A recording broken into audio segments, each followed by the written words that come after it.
berkolaborasi dengan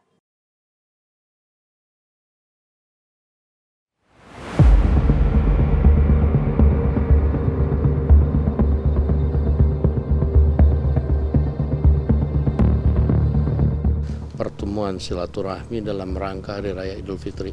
Ya kalau semalam ini kan antara Pak Prabowo dengan Bu Mega memang hubungan selama ini baik-baik saja dan bersahabat sehingga ya pertemuan semalam itu adalah pertemuan kekeluargaan, keakraban dan hangat sehingga tak terasa waktu berjalan lumayan lama semalam dan banyak yang dibahas oleh kedua tokoh ini.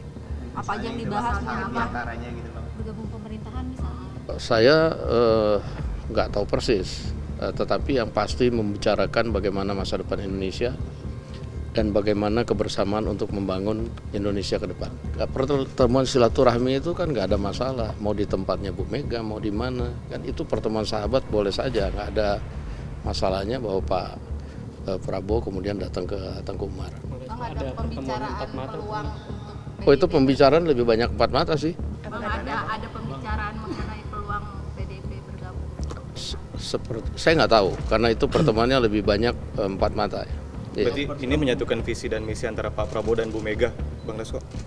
Ya kalau menyatukan visi saya nggak tahu persis, tapi bertukar pikiran yang mendalam tentang bagaimana masa depan Indonesia itu pasti. Dan pertemuan dengan penuh keakraban saya lihat kita dengar lebih banyak ketawa-ketawanya juga sih sebenarnya semalam. Akan ada silaturahmi dan pertemuan-pertemuan yang selanjutnya.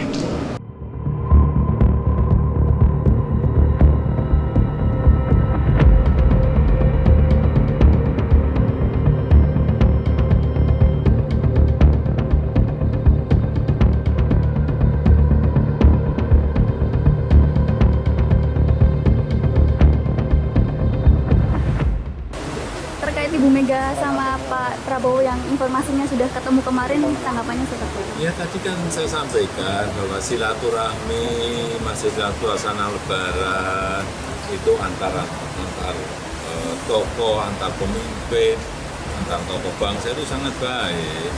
Jadi pertemuan Pak Prabowo dengan Ibu Megawati sangat baik untuk kebaikan negara sangat baik. Pak Jokowi, kemarin Pak Jokowi bilang kalau presiden-presiden sebelumnya belum tentu bisa berkumpul. Kalau melihat setelah pertemuan ini gimana Pak?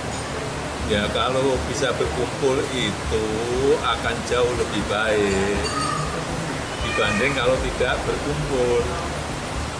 Ibu Mega mengharapkan agar masa kepresidenan Pak Prabowo yang telah dilantik pada tanggal 20 Oktober 2020 bisa efektif untuk kebaikan dan kesejahteraan rakyat. Karena itu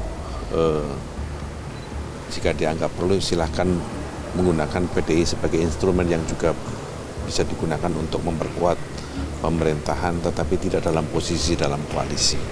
Ya kira-kira seperti itu, pokoknya begitu, itu yang jadi pada prinsipnya Ibu Mega tetap berharap agar Bu Mega juga berharap agar masa kepemimpinan Pak Prabowo bisa efektif sebagai kepala pemerintahan dan kepala negara menggunakan kekuatannya untuk kepentingan rakyat dan bangsa.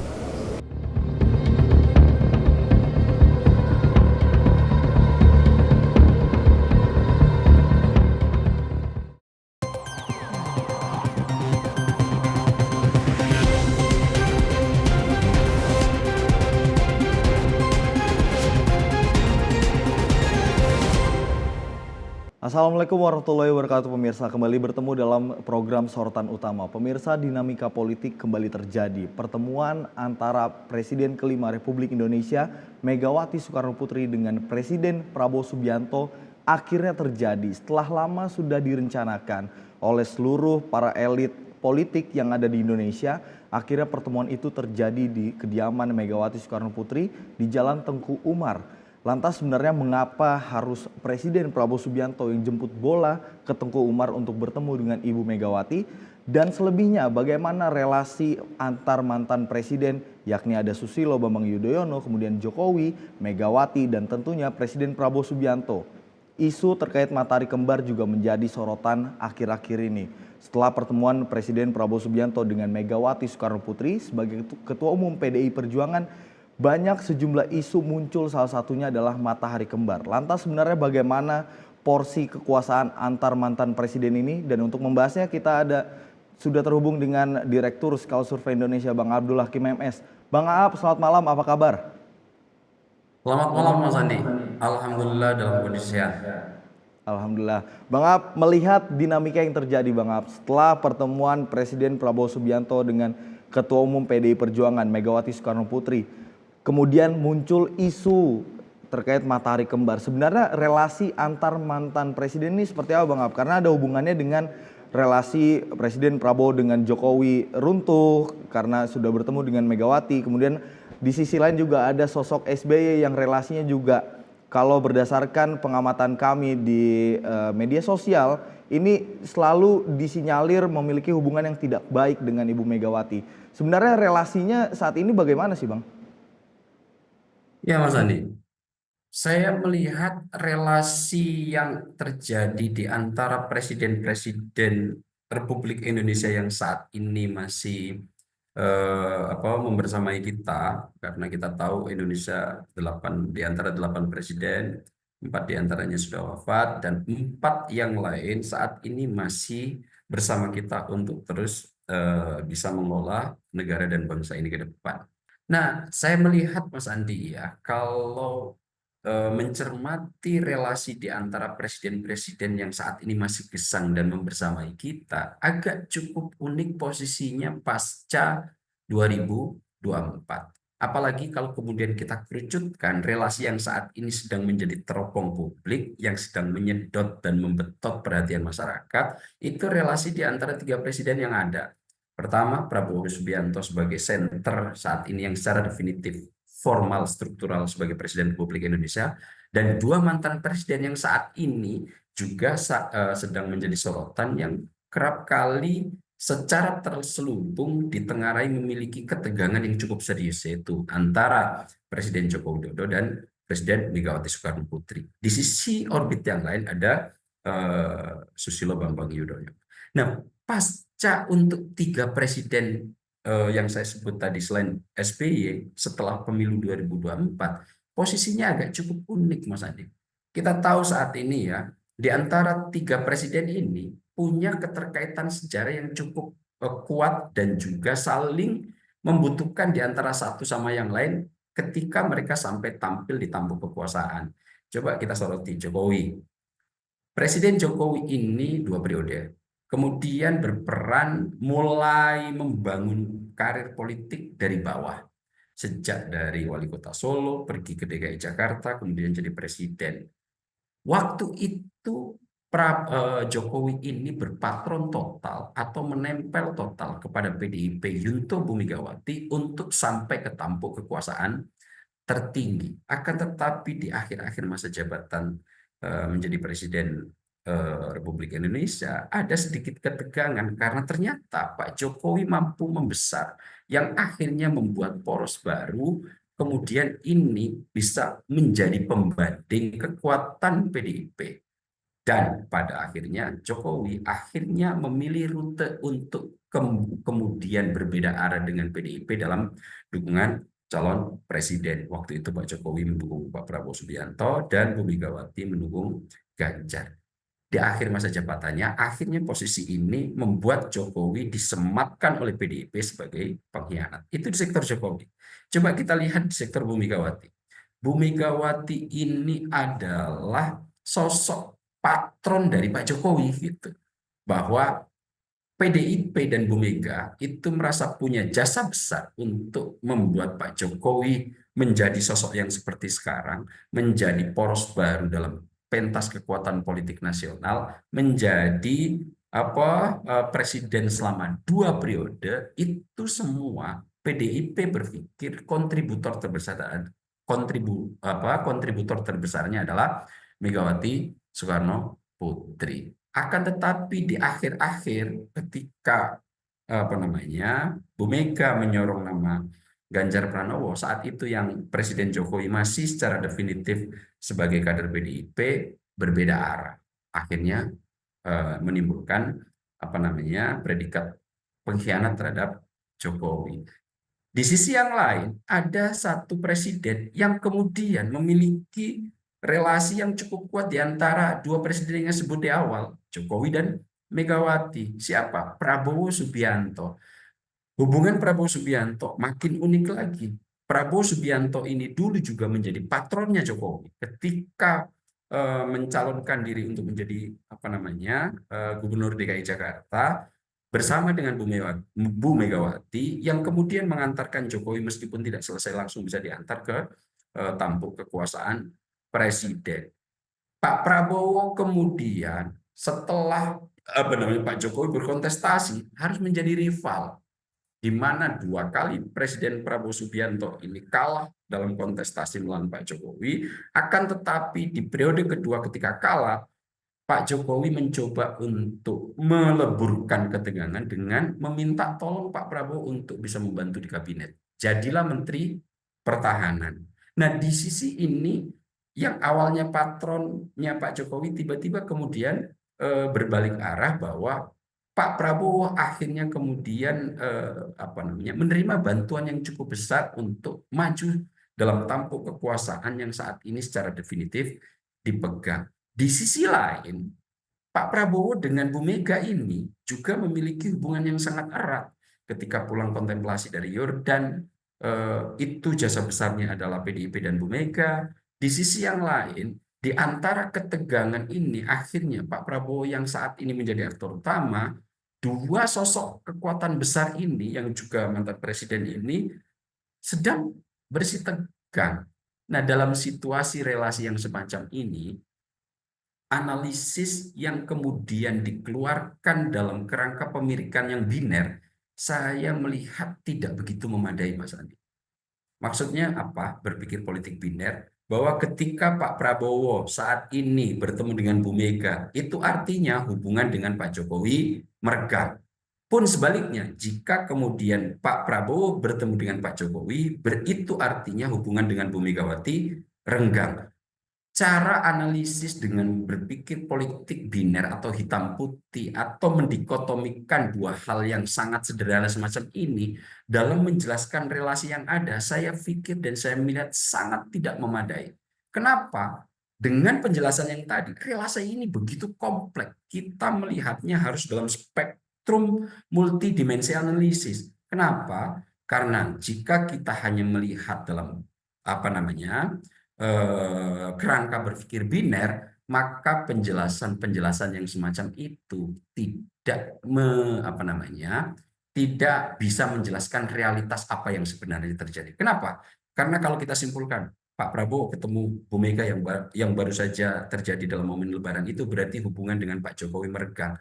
Saya melihat faktanya tidak demikian. Justru Pak Prabowo ketika bertemu dengan Bu Mega dan ketika dengan Pak Jokowi mencoba untuk meleburkan 2 kekuatan ini sebagai poros utama saat ini aktor relasi di antara presiden-presiden yang ada. Bang Ab, kalau melihat hubungan harmonis yang sedang terjalin antara Presiden Prabowo Subianto dengan Ketua Umum PDIP Megawati Soekarno Putri ini kan memperlihatkan citra pemerintah yang stabil seperti itu, memperlihatkan bahwa satu-satunya partai yang berada di luar pemerintahan ini akhirnya mau berdiskusi dengan Presiden Prabowo Subianto.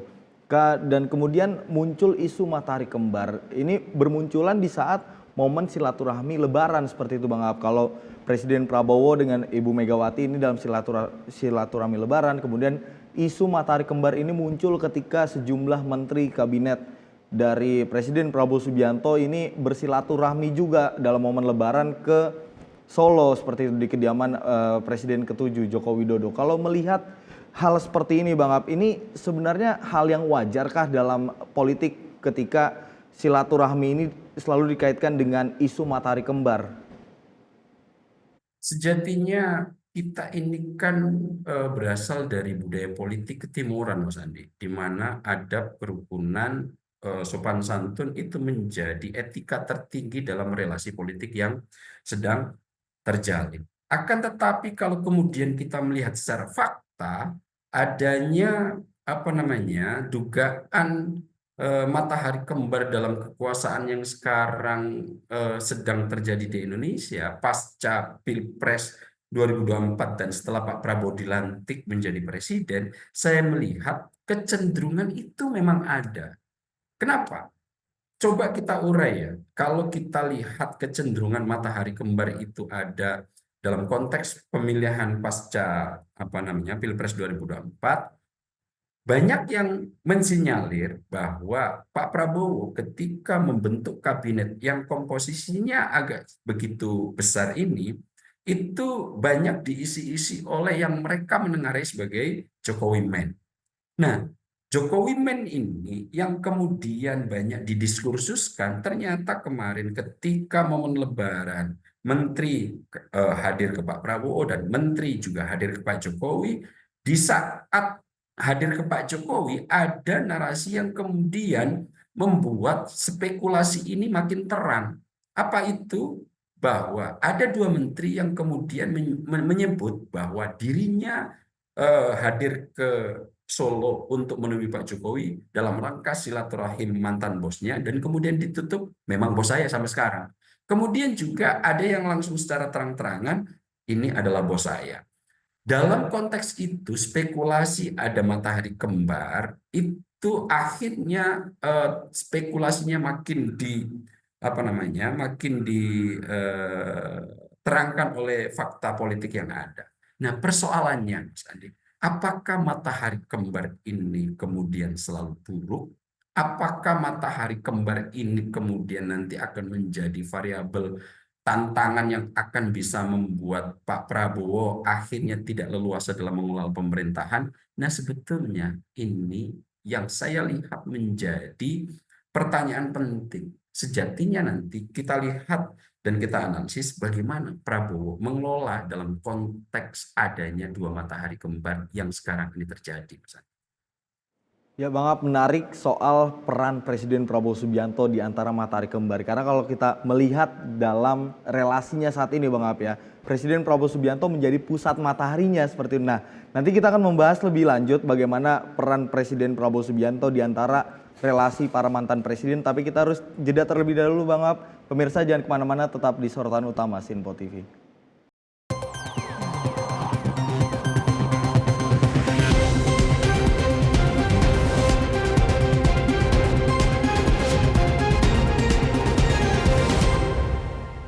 Halo pemirsa, kami kembali hadir dengan sejumlah informasi yang kami himpun dari berbagai penjuru dunia. Rangkaian informasi yang membuat akhir pekan Anda begitu bermakna. Sebuah kelompok di Afrika Selatan memberikan layanan pertunjukan film dengan tenaga surya. Berita yang menjadi sorotan media dari dalam dan luar negeri, kami hadirkan untuk menemani pekan Anda dalam Sinpo Dunia Sepekan, Sabtu dan Minggu pukul 9 pagi, hanya di Sinpo TV. Kami hadir dengan rangkaian informasi dari berbagai penjuru dunia. Topik dan isu yang tengah menjadi sorotan mancanegara dikemas dengan lengkap untuk Anda.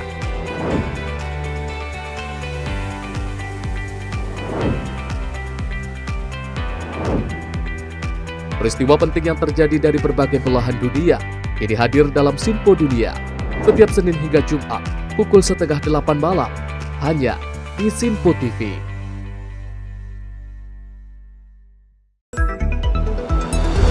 Jadilah yang pertama mengetahui perkembangan terkini seputar informasi dari lembaga parlemen. Punya data nasional, tidak ada satupun backup berarti kan?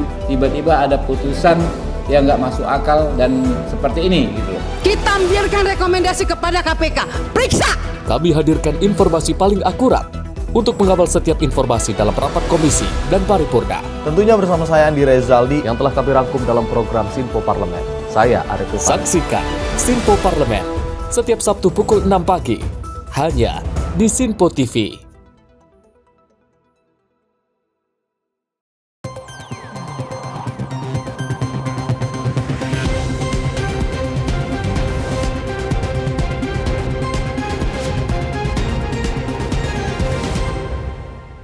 Terima kasih pemirsa, Anda masih di Sorotan Utama Sinpo TV. Pemirsa, isu terkait matahari kembar kembali muncul. Walaupun memang stabilitas pemerintahan saat ini tengah baik-baik saja. Setelah pertemuan Presiden Prabowo Subianto dengan mantan Presiden kelima Republik Indonesia Megawati Soekarno Putri, semuanya berjalan dengan aman dan damai. Muncul isu matahari kembar yang dikaitkan dengan silaturahmi yang dilakukan sejumlah menteri Presiden Prabowo Subianto kepada mantan Presiden ke-7 Republik Indonesia Joko Widodo di Solo. Lantas sebenarnya barang apa matahari kembar ini, dan kita akan melanjutkan kembali berdiskusi dengan Direktur Eksekutif Skala Survei Indonesia Bang Abdul Hakim MS. Bang Ab, kembali melanjutkan, sebenarnya matahari kembar ini secara spesifik, secara teoritikal apa sih Bang? Ya, kalau kita lihat Mas Andi ya, dalam negara demokrasi, terkhusus bagi mereka yang mengadopsi sistem presidensial, sejatinya matahari kembar itu diharamkan, Mas Andi. Kalau kita mengambil analogi tata surya begitu dalam ilmu astronomi, jika ada dua matahari itu saling berdekatan, karena dua-duanya ini masanya besar, dengan sendirinya memiliki pusat gravitasi yang besar juga. Kemudian jika nanti dia berdekatan, akan segera mengacaukan semua orbit-orbit planet di sekelilingnya. Dan ini kalau seandainya terjadi secara terus-menerus, maka akan menimbulkan kekacauan yang tidak henti-henti. Dalam teori demokrasi ini memang tidak boleh terjadi, terkhusus dalam sistem presidensial. Kenapa? Karena dalam sistem presidensial, presiden adalah satu-satunya kerucut utama untuk memegang tampuk kekuasaan. Akan tetapi, apakah kemudian analisis itu hanya berhenti di sini? Nah, ini yang kadang-kadang saya agak cukup melihat analisis-analisis ini yang semuanya hanya berhenti bahwa dalam demokrasi presidensial tidak boleh begini. Nah, kalau kita merujuk pada konteks yang saat terjadi di Indonesia, situasinya agak unik, Mas Andi. Di mana transisi kekuasaan yang dipegang Pak Jokowi diselimuti oleh konteks-konteks yang tadi menaungi dalam relasi tiga presiden yang sama-sama memiliki jasa besar terhadap Pak Prabowo. Situasi yang semacam ini akhirnya mau tidak mau, karena Pak Prabowo selalu berpangkal pada kebersamaan, persatuan, tidak boleh terpecah belah, akhirnya harus mengadaptasi terkait dengan matahari-matahari yang sekarang ada. Nah, saya melihat bahwa saat ini Pak Prabowo tidak kemudian langsung menegasikan dengan kerangka berpolitik biner dalam pengelolaan kekuasaannya. Pak Prabowo lebih banyak berada pada sektor sintesis, ada di posisi tengah. Oke, saat ini kekuasaan ada di tangan saya. Tidak kemudian Pak Prabowo, Pak Jokowi, kau sudah tidak ada kekuasaan, semuanya akan saya tarik, saya adalah sentral tunggal. Kalau ini dilakukan, maka potensi distabilitas nasional akan cukup kuat terjadi, dan Pak Prabowo tidak memiliki rute itu. Pak Prabowo saya lihat cenderung untuk membiarkan matahari ini, karena gravitasinya sudah tidak terlalu menguat sebagaimana ketika dia menjadi presiden, tetap dipelihara secara baik. Yang diatur adalah pola orbit dari masing-masing planet di sekitarnya. Apakah model semacam ini sudah pernah ada? Saya mengambil contoh, Mas Andi. Sebetulnya ini adalah konsep lama yang sudah pernah muncul dalam literasi Yunani kuno terkait dengan sistem diarki. Apa itu sistem diarki? Sistem diarki itu kalau kita pecah itu, di adalah dua, arkei adalah pemerintahan, dan kalau kita konklusikan pemerintahan yang dikelola oleh dua poros. Apakah ini pernah terjadi? Pernah.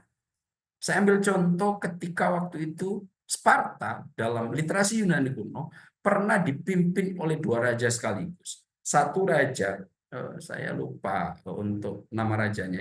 Yang saya ingat rajanya satu namanya Agiat, yang satu siapa? Di mana dua raja ini, satu memiliki urusan militer atau mengurusi urusan militer, yang satu mengurusi urusan publik.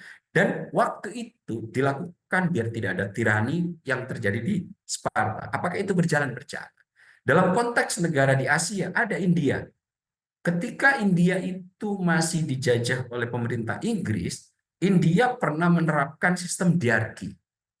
di mana di wilayah-wilayah provinsi kekuasaan dikelola oleh dua entitas. Untuk urusan militer dan fiskal ekonomi diurusi pemerintah Inggris, yang kemudian urusan-urusan domestik, kesehatan, pendidikan, sosial diurusi oleh gubernur yang ditunjuk oleh pemerintah lokal begitu. Nah, dua ini kemudian dilakukan dalam waktu bersamaan. Uniknya, diarki ini dulu dilakukan secara formal struktural, artinya ada konstitusi yang menaungi. Nah, dalam konteks relasi Prabowo dan Jokowi, ini agak cukup berbeda. Diarki yang dipelihara oleh Pak Prabowo bersifat lunak. Kenapa? Secara definitif, Presiden Republik Indonesia secara konstitusional, hak eksekutif ada di Prabowo Subianto. Akan tetapi, di sisi informal, ternyata Pak Jokowi yang sudah mengakhiri masa jabatannya, ternyata sesuai dengan prediksi kita waktu itu, Mas Andi, tidak akan kemudian pensiun dari dunia politik. Pak Jokowi masih terus kemudian terlibat langsung dalam politik, dan Pak Jokowi dalam pusaran yang sama masih memiliki kekuatan yang cukup signifikan. Apa itu? Memiliki putra mahkota yang saat ini jadi wakil presiden. Memiliki kekuatan-kekuatan menteri yang kemudian secara vulgar mengatakan Pak Jokowi adalah bosnya. Nah, secara informal ternyata Pak Jokowi juga mengalami masih mempunyai kekuatan-kekuatan politik yang cukup oke dalam poros Indonesia. Nah, saya lihat dua poros ini memang ada, iya, namun dalam konteks diarki lunak. Nah, yang menarik betul adalah apakah Pak Prabowo kemudian tidak menyadari ini? Nah, ini pertanyaan yang ada di kepala saya. Setelah saya telusuri, kalau saya lihat model diarki lunak yang saat ini terjadi dalam konteks relasi Prabowo-Jokowi, bahkan kemudian di sedikit luar orbit kekuasaan ada Megawati Soekarno-Putri dan Susilo Bambang Yudhoyono, ini bukan tanpa disadari oleh Prabowo Subianto kalau saya lihat. Kenapa? Saya melihat Pak Prabowo ternyata masih kemudian memegang ini, biarkan terus terjadi, akan tetapi Pak Prabowo mencoba mengelolanya dengan cara Pak Prabowo untuk terus berada di tengah-tengah atau mengambil sintetis. Dari mana kemudian Pak Prabowo lebih memilih rute ini? Karena Pak Prabowo narasinya ada 3 hal, Mas Andi, yang saya jadikan indikator. Prabowo Subianto sejak bergabung dengan Pak Jokowi lebih selalu memilih jalan tengah sebagai rute pengambilan kebijakan. Pak Prabowo selalu hilangkan dendam politik. Yang terjadi masa lalu, ayo kita lanjutkan. Lupakan yang sudah terjadi, terus maju, dendam politik sudah kita nihilkan. Yang kedua, narasi besar Pak Prabowo di atas panggung, ayo kita bersatu, ayo kita kolaborasi, ayo kita bersama. Karena hal ini sangat ditakuti oleh semua negara di dunia kalau kita bersatu. Kalau kita bersatu, semua hal bisa kita lakukan. Kalau kita tidak bersatu, ini yang diharapkan penuh oleh negara-negara asing untuk kemudian terus bisa mengeksploitasi dan mengkapitalisasi sumber daya alam kita sebagai kekayaan yang cukup luar biasa untuk ditarik ke negara mereka masing-masing. Ini narasi yang kedua. Narasi yang ketiga, Pak Prabowo saya lihat lebih mengutamakan basis-basis agar untuk itu bisa terjadi dengan tidak segan harus rela membuat karakter rendah hati yang cukup dalam, Mas Andi. Kita lihat contoh paling sederhana.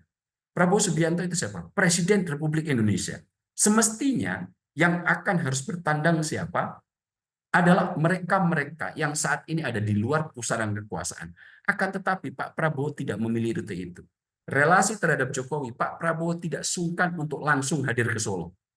Dan dengan Bu Megawati, Pak Prabowo juga tidak segan-segan meskipun dituduh sudah lunak dan luntur kekuatannya untuk menghadiri Bu Megawati di Teguh Umar. Ini karakter rendah hati yang saya lihat menjadi indikator bahwa Pak Prabowo menyadari meskipun ada potensi diarki yang saat ini berlanjut, Pak Prabowo mencoba mengelolanya karena tujuan utama Prabowo Subianto saat ini adalah kebersamaan, kemudian merajut dalam keberagaman, untuk demi melentingkan cita-cita utama Prabowo Subianto demi Indonesia sebagaimana yang dibayangkan, tidak lagi menjadi kacung asing, tidak lagi menjadi bangsa yang miskin, dan kita bisa tegap berdiri di muka internasional. Nah, itu semua yang melatari kenapa kemudian Pak Prabowo bernarasi, ayo persatuan, menghilangkan dendam, dan rendah hati betul untuk kemudian bisa merajut ini menjadi sebuah harmoni. Baik Bang Ab, menarik membahas soal bagaimana relasi kuat antara Jokowi dengan Presiden Prabowo Subianto. Kemudian saat ini tengah harmonis bersama dengan Ketua Umum PDI Perjuangan Megawati Soekarno Putri. Yang kita ketahui hubungan antara Megawati dengan Jokowi ini sebenarnya sedang tidak baik-baik saja. Bahkan kalau yang sebelum kita diskusikan itu Bang Ab, bahkan bisa meledak-ledak seperti itu kondisinya ya. Nah, melihat bagaimana Presiden Prabowo Subianto berada di 3 poros kekuasaan ini, Bang, sebenarnya dari masing-masing personal ini, Bang, bagaimana seberapa besar pengaruhnya? Seperti Presiden Prabowo Subianto sebagai sentral dari 2 matahari ini, kemudian Jokowi sebagai mantan presiden yang jajaran menterinya atau sahabat-sahabatnya ini masih dalam kabinet seperti itu. Kemudian dari Megawati yang memiliki kursi di parlemen yang cukup diperhitungkan oleh Presiden Prabowo Subianto. Sebenarnya seberapa penting sih Bang Ab dan seberapa kuat pengaruh dari masing-masing personal ini Bang Ab? Mas Andi, meskipun saat ini Pak Prabowo mencoba untuk melebur dalam kekuatan-kekuatan yang ada, saya melihat Pak Prabowo kemudian tidak kehilangan prinsip. Kenapa kemudian saya bisa mengambil kesimpulan ini? Coba kita lihat Mas Andi ya. Narasi besar Pak Prabowo ini ibarat orang yang disuruh naik ke panggung, kemudian diminta oleh yang awalnya memiliki panggung untuk menyanyikan lagu lama. Atau bahkan kita bayangkan Mas Andi, Pak Prabowo ini masuk ke pentas, di atas pentas sudah ada konduktor, 2 konduktor awal yang kemudian konduktor ini mengintervensi aransemen musik apa yang harus dimainkan oleh Pak Prabowo. Pak Prabowo situasinya seperti itu. Nah, kondisi ini saya melihat meskipun Pak Prabowo menghadapi dilema yang semacam itu, Pak Prabowo masih tidak kemudian kehilangan prinsip dasar. Oke, orkestrasi, aransemen yang kemudian diberikan masukan oleh konduktor 2 yang ada sebelumnya, saya wadahi.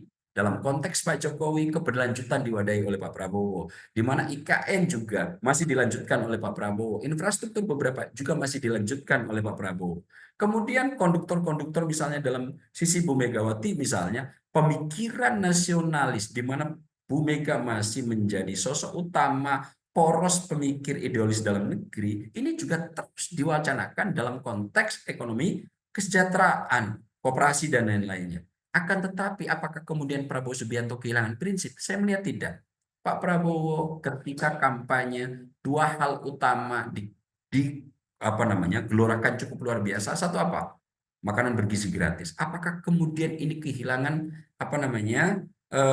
prinsip untuk mengeksekusi ini meskipun masih ada kendala-kendala? Tidak. Pak Prabowo dengan segera membentuk Badan Gizi Nasional yang kemudian mencoba untuk memformulasikan dan langsung mengeksekusi makanan bergizi gratis. Meskipun harus mewadai keberlanjutan, makan bergizi gratis tetap diterapkan oleh Prabowo Subianto dengan cukup firm di luar kendala dan kekurangan yang ada sekarang. Kemudian cek kesehatan gratis digelorakan cukup luar biasa oleh Pak Prabowo dan itu dieksekusi bahkan di usia belum 4 bulan lebih sedikit ini. Beberapa program-program yang lain, politik internasional berani untuk menarasikan kuat sebagai negara yang berani mengambil sikap soal Palestina, mengkritik negara-negara Timur Tengah. Ini semua meskipun di tengah poros-poros dan matahari yang sekarang ini ada, Pak Prabowo tidak kehilangan prinsip. Nah, saya melihat Mas Andi, biar Hilunak ini sebagai rute yang jika kita merujuk 4 bulan pemerintahan Pak Prabowo sebagai masa transisi untuk mengelola kekuasaan agar tidak kemudian terjadi instabilitas politik yang sangat akan merugikan kita bersama.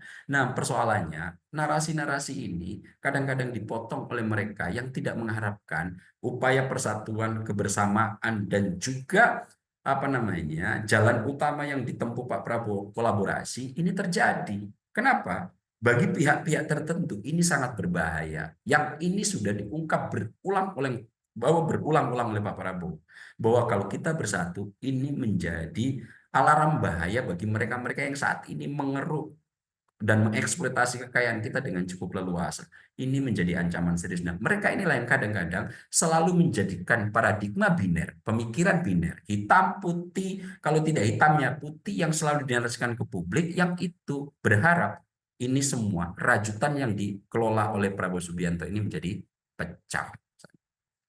Baik Bang Ab, artinya upaya yang dilakukan oleh Presiden Prabowo Subianto mendatangi Ketua Umum PDI Perjuangan Megawati Soekarno Putri tentunya untuk mengajak bersama-sama membangun bangsa dan negara seperti itu. Dan juga kalau yang tadi Bang Ab sampaikan dan simpulkan, artinya kalau saya menyimpulkan Bang Ab, narasi matahari kembar ini memang dilontarkan atau diterus-meneruskan disebarkan kepada publik untuk membenturkan hubungan antara Jokowi dan Prabowo seperti itu Bang Ab, sedikit saja. Iya, itulah narasi yang dikeluarkan Mas Andi. Cuma, apakah matahari kembar itu, saya sudah memakai istilah DRI, ya itu ada. Cuma masalahnya mereka sampai di situ untuk memanipulasi agar terjadi benturan. Tidak melihatnya secara lebih utuh dengan konteks spektrum bahwa ini adalah rajutan yang dilakukan Prabowo agar stabilitas politik terus terjaga.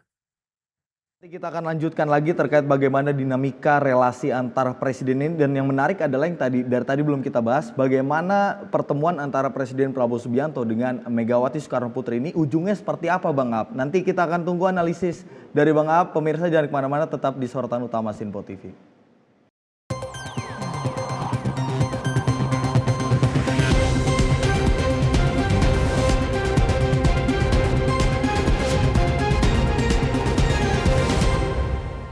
Pemirsa Sinpo TV kembali hadir menemani Anda dengan berbagai informasi yang telah kami rangkum dalam sepekan. Sajian lengkap informasi sepekan kami hadirkan untuk Anda. Badan Legislasi DPR menemui masa unjuk rasa di depan gedung DPR RI Senayan, Jakarta. Menemani akhir pekan Anda bersama keluarga dengan rangkuman berita menyeluruh dalam Sinpo Sepekan setiap minggu pukul 6 pagi hanya di Sinpo TV. Halo, selamat malam pemirsa. Senang sekali rasanya kami mengisi ruang informasi Anda. Akhiri aktivitas Anda dengan rangkuman perkembangan peristiwa yang terjadi sepanjang hari. Sebelumnya kita saksikan ada sekitar 3.000 tamu undangan, sementara di Ibu Kota Nusantara ini ada sekitar 2.000 tamu undangan. Rangkaian informasi nasional dan mancanegara dirangkum sebagai penutup hari dalam Menyapa Malam. Setiap Senin hingga Jumat pukul 8 malam, hanya di Sinpo TV. Halo, selamat pagi pemirsa Sinpo TV. Selamat pagi Andi. Selamat pagi Fen. Beragam informasi terbaru hadir menemani Anda sebelum memulai hari. Itu memang dari Menteri Perhubungan juga mendukung, dari Menteri Keuangan juga mendukung, dan kita sebagai masyarakat pun juga harus mendukung. Mengangkat isu yang tengah menjadi pembicaraan paling hangat, semarakan pagi Anda bersama Menyapa Pagi. Setiap Senin hingga Jumat pukul 6 pagi, hanya di Sinpo TV.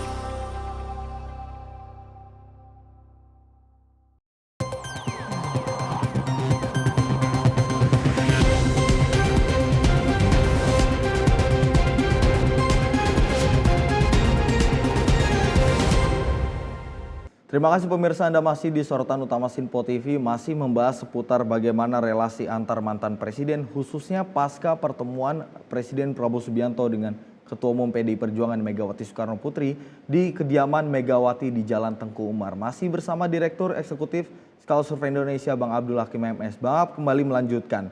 Di tengah munculnya isu matahari kembar, kemudian dari segmen awal kita sudah membahas bagaimana relasi antar mantan presiden. Yang menarik adalah pasca pertemuan Megawati bersama dengan Presiden Prabowo Subianto. Apakah dari pertemuan kedua tokoh ini Bang Ab, seberapa besar produktivitas untuk demokrasi Indonesia ini Bang Ab? Andi, kalau kita berhenti analisis hanya terkait dengan yang tadi saya sudah berikan kerangka awal politik kerangka berpikir biner hitam putih, maka sebetulnya persatuan kebersamaan tidak akan pernah bisa dijelaskan secara memadai dalam konteks relasi tiga presiden ini. Akan tetapi kalau pertanyaannya Mas Andi adalah seberapa jauh pengaruhnya terhadap pembangunan politik Indonesia, saya melihat Mas Andi, Indonesia itu adalah negara yang selalu menjadikan rute jalan tengah sebagai sintesis pengambilan keputusan dalam sektor politik apapun. Hal itu tercermin misalnya dalam konteks penyusunan ideologi negara misalnya. Semua kekuatan diwadahi dalam Pancasila Mas Andi. Yang religius diwadahi ketuhanan yang Maha Esa, yang sosialis diwadahi keadilan sosial bagi seluruh rakyat Indonesia, yang nasionalis persatuan Indonesia, demokrasi diwadahi di situ, yaitu demokrasi perwakilan dari sila keempat. Ini adalah sintesis. Nah, jalan sintesis ini kerap kali juga kita dengar RUU TNI, di mana peran sipil militer kemudian dilebur, jalan tengah yang dipilih, militer tidak semua dipinggirkan, pos-pos tertentu tetap diwadahi. Kemudian di otonomi daerah, Indonesia juga kerap kali mencari jalan tengah, di mana negara federal tidak kemudian serap secara utuh, akan tetapi diberikan wadah dengan jalan tengah otonomi daerah. Daerah tetap diberikan kewenangan, tapi pusat kerangka negara kesatuan juga masih diwadahi. Kita memang negara yang selalu memilih jalan tengah sebagai rute sintesis, tapi uniknya jalan tengah ini kerap kali saya lihat menjadi variabel survival kita sampai 80 tahun merdeka di tengah pluralitas dan keberagaman yang ada. Di tengah etnis yang jumlahnya ribuan, bahasa ribuan, pulaunya 17.000 terpisah-pisah, yang pengelolaan yang hal-hal semacam ini tidak sederhana. Nah, jalan tengah yang selalu ditempuh oleh elit-elit kita membuat saya melihat sebagai variabel dan faktor utama kenapa kita masih eksistensi sampai sekarang. Kita bisa berjalan selaras dan koeksistensi, apa koeksistensi itu ya? Bersatu dalam berbagai macam model keberagaman, sehingga Indonesia masih tetap utuh seperti yang sekarang. Nah, dalam konteks Prabowo Subianto, saya melihat sama. Saya konsepsikan semacam ini, Pak Prabowo itu adalah sebagai politisi emulgator. Yang kita sudah pernah bahas bahwa emulgator itu adalah zat yang bisa menyatukan minyak dan air. Nah, Pak Prabowo dalam konteks pertemuan dengan Bu Mega, yang akhirnya narasinya lagi dilakukan dengan diam-diam. Padahal semua media tahu. Padahal media juga bisa mengakses informasi itu ke berbagai pihak. Meskipun memang tidak mengajak media masuk, tapi semuanya sudah tahu bahwa pertemuan itu terjadi. Nah, kenapa kemudian ini seolah-olah disembunyikan? Lagi-lagi Pak Prabowo ini adalah menjadi emulgator.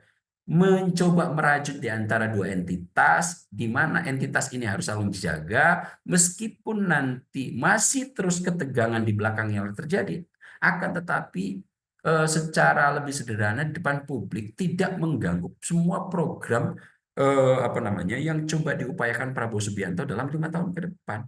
Prabowo Subianto sedang menghadapi persoalan dan dilema ini. Akan tetapi kemampuan mengelola Pak Prabowo inilah yang akan menjadi sumber penuh bagaimana nanti ketegangan di antara poros-poros yang ada sekarang ini menjadi bukan disatukan secara terpaksa, tapi dicampur ulang, diaduk ulang, direkomposisi. Misalnya minyak dan air. Kalau kita ingin menjadikan kue, kita tambahin mentega. Itu direkomposisi ulang menjadi emulsi baru, kimia baru. Apa itu? Persatuan Republik Indonesia, kebersamaan, stabilitas politik, ujungnya kesejahteraan. Ini saya lihat upaya Prabowo dalam konteks merajut berbagai macam perbedaan kekuatan politik ini dalam rangka itu. Dari mana saya menyimpulkan itu? Narasi besarnya adalah kebersamaan. Narasi besarnya adalah ayo kita maju bersama. Narasi besarnya adalah hilangkan dendam politik. Narasi besarnya adalah rendah hati. Meskipun tidak secara verbatim, Pak Prabowo telah menunjukkan itu dengan sikap. Dari mana? Pak Prabowo berkenan hadir langsung ke rumah Jokowi di Solo. Pak Prabowo berkenan dan rela hati berkunjung di kediaman Bu Megawati Soekarnoputri di tengah posisinya sebagai penguasa eksekutif tunggal dalam sistem presidensil. Ini tidak sederhana, Mas Andi. Dan saya melihat ini upaya keras yang dilakukan Pak Prabowo dalam konteks merajut emulsi politik yang saat ini sedang diupayakan oleh Prabowo Subianto. Bang Ab, tadi kalau sempat dijabarkan, artinya upaya yang dilakukan oleh Presiden Prabowo Subianto ini sebenarnya bagus Bang Ab, merajut untuk bersama-sama membangun bangsa dan negara seperti itu. Lantas sebenarnya kalau melihat dari pertemuan Presiden Prabowo Subianto dengan Megawati Soekarno Putri ini banyak yang mengganggu Bang Ab. Muncul narasi ditutup-tutupi seperti pertemuannya disinyalir ditutup-tutupi. Kemudian ada narasi soal Jokowi terusik, kemudian matahari kembar yang tadi kita sudah bahas, dan juga yang lagi booming akhir-akhir ini soal ijazah palsu Jokowi yang kembali dilontarkan di publik seperti itu. Ini sebenarnya mengapa hal ini terjadi? Apakah ada pihak-pihak yang ingin mengganggu, dan sebenarnya tujuan pihak-pihak ini mengganggu apa Bang Ab? Kalau kita lihat dalam algoritma kekuasaan, Mas Andi, sosok-sosok mapan dan bercitra atau berkomitmen baik tidak kemudian selalu secara mulus bisa melenggangkan semua program yang diharapkan, baik itu program-program yang populis dan teknokratis, untuk kemudian tidak ada intervensi-intervensi yang akan menyelimuti. Semua upaya dan algoritma politik bagi seseorang yang ingin merengkuh kekuatan dan kekuasaan politik, maka rumusnya kalau dalam konteks yang sudah sering kita dengar adalah politik belah bambu, Mas Andi. Bagaimana cara kita membelah bambu secara tradisional? Jika kita ingin membelahnya satu ke atas, maka dengan sendirinya konsekuensi utama yang harus kita lakukan adalah menginjak bagian yang lain untuk lari ke bawah, sehingga nanti bentuk pembelahan bambunya akan seperti ini. Ini yang selalu kita sering dengar dengan istilah belah bambu. Algoritma politik itu adalah algoritma upaya untuk melakukan menggait tampuk kekuasaan itu dengan rute belah bambu. Jika kita ingin naik ke atas, maka yang lain harus ada di bawah. Atau kemudian politik balon. Jika yang lain ingin mengembang kuat, maka sisi yang lain harus dikempeskan. Ini adalah algoritma kekuasaan. Nah, saat ini saya melihat Pak Prabowo di 3 bulan pertama sebelum mencoba menunjukkan jati diri Pak Prabowo, itu tingkat kepuasannya 81%. Dan ini tentu bagi kekuatan politik yang lain tidak begitu baik dalam konteks kontestasi menuju 2029. Ini tidak boleh dibiarkan, karena ini kalau selalu dibiarkan, maka Pak Prabowo akan selalu bisa menjadi presiden terpilih di 2029. Tapi kemudian apakah ini akan berjalan sendirian? Tidak. Upaya kekuasaan, status quo juga akan melakukan hal yang sama. Dalam konteks status quo adalah melakukan program terbaik untuk masyarakat, memberikan solusi terbaik dalam persoalan-persoalan rakyat, sehingga apa yang melingkupi masyarakat ini bisa dipecahkan oleh eksekutif atau pemerintah.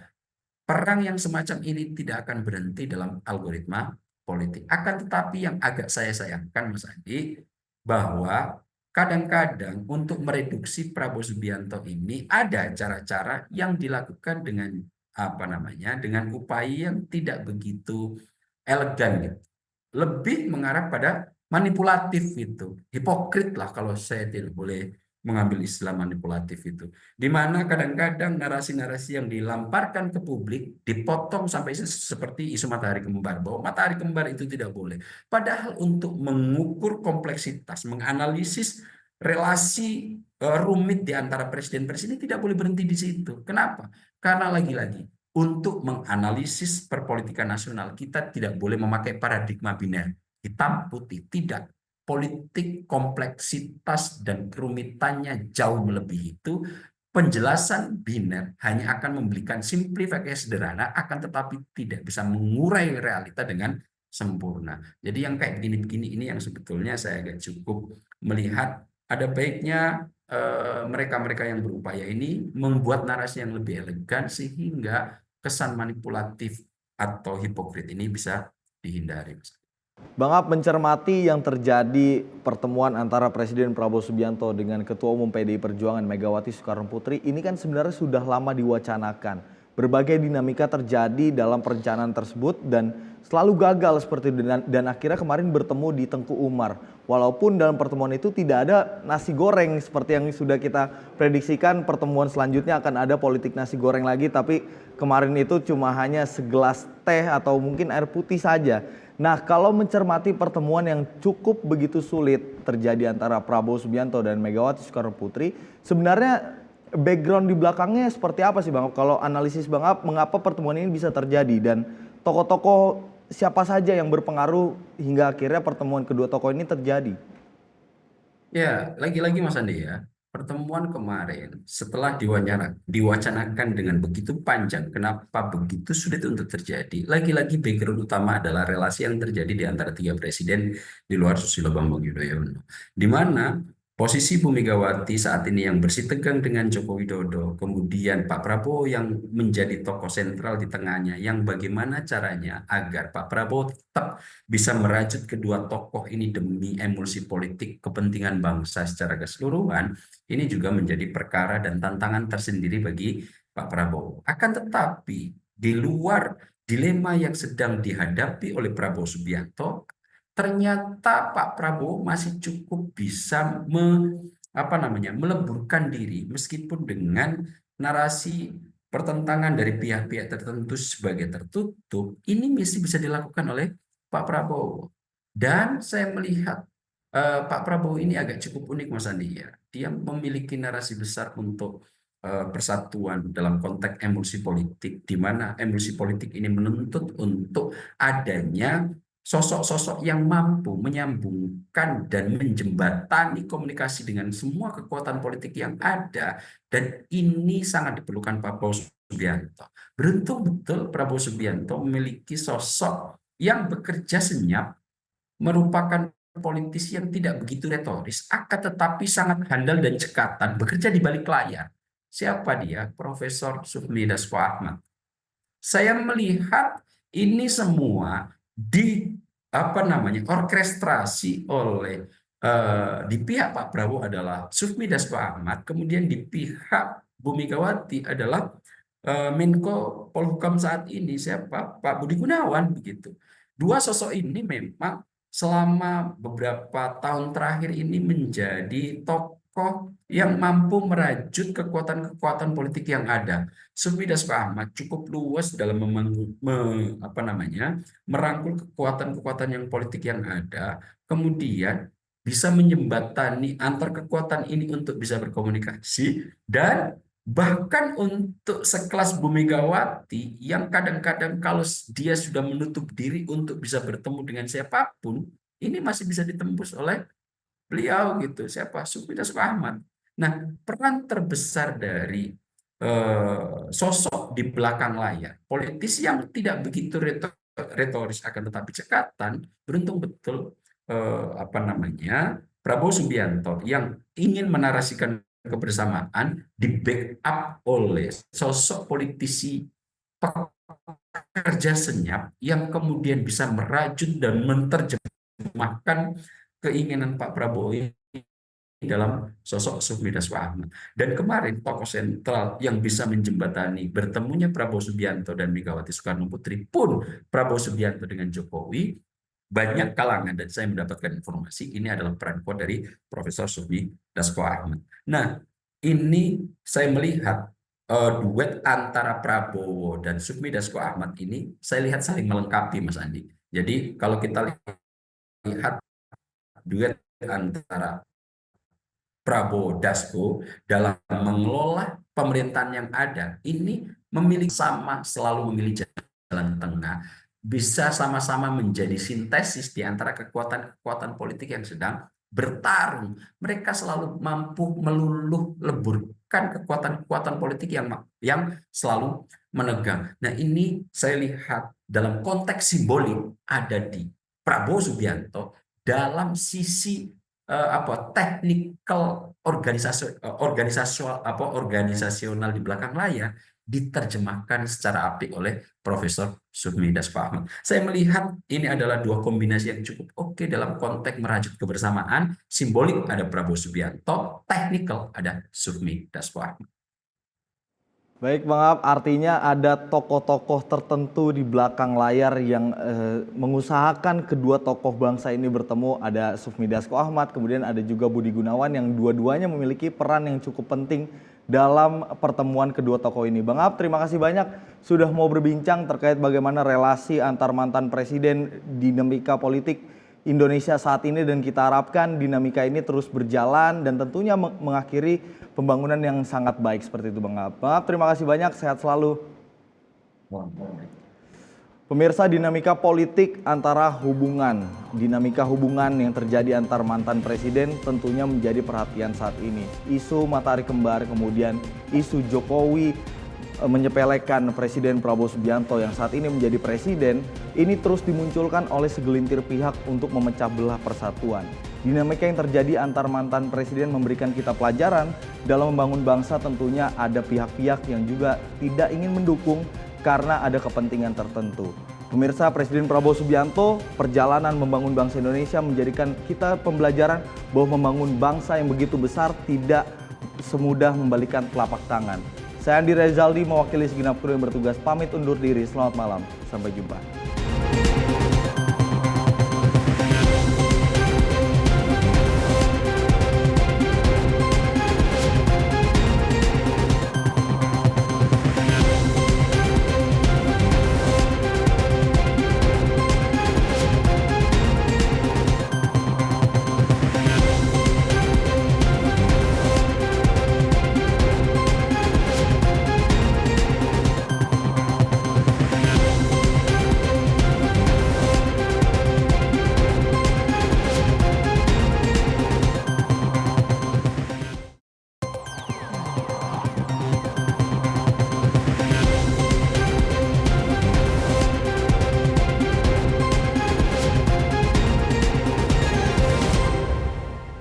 Berkolaborasi dengan